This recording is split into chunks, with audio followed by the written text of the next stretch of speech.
पवित्र महाशिवरात्रि अवसर में पुरी कोणार्क बेलामार्ग निकटस्थ प्रसिद्ध शैवपीठ बाबा बाली कपिलेश्वर पीठ में जागर यात्रा लक्षाधिक श्रद्धालुओं भिड़ परिलक्षित होता। भक्त और भगवान महामिलनर दिन जागर में पीठ में एक आध्यात्मिक परिवेश सृष्टि होता।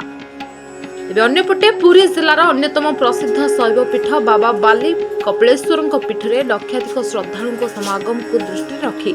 पुलिस प्रशासन पक्षर सुरक्षा व्यवस्था को कड़ाकड़ी गतकाली प्रभु दर्शन पर स्वतंत्र बैरिकेड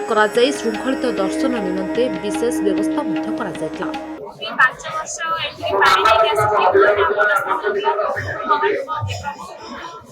लक्ष्यस्थल पहुंच पारे चाकरी करे ये करे और 5 वर्ष पानी आने पर सतरे भी चाकरी भी पाइছি मते हाईस्कूल टीचर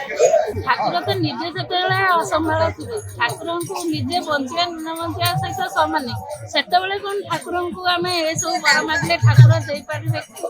कि मु जेति जानि से दिन ठाकुर को किछि भी मागले कोन मिलिबो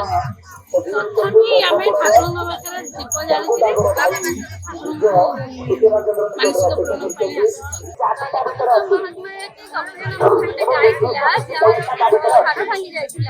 पूर्ण बाली कपिलेश्वर पाखे रखी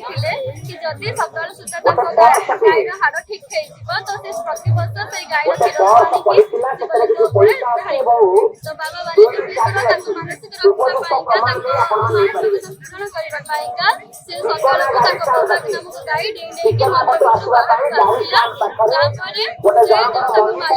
से प्रतिवर्ष बाली कपिलेश्वर बालीबंधु बाहरी बाली माने बाली आउ गोटे अच्छी जे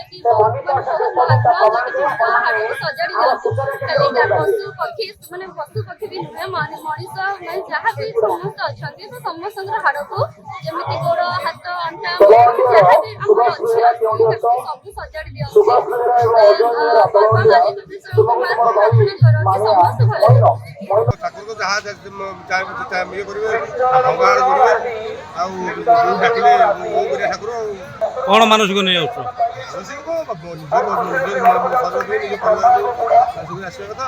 बाबा तो अशेष अशेष महिमा आज्ञा भंगा हाड़ जोड़ा बाबा ये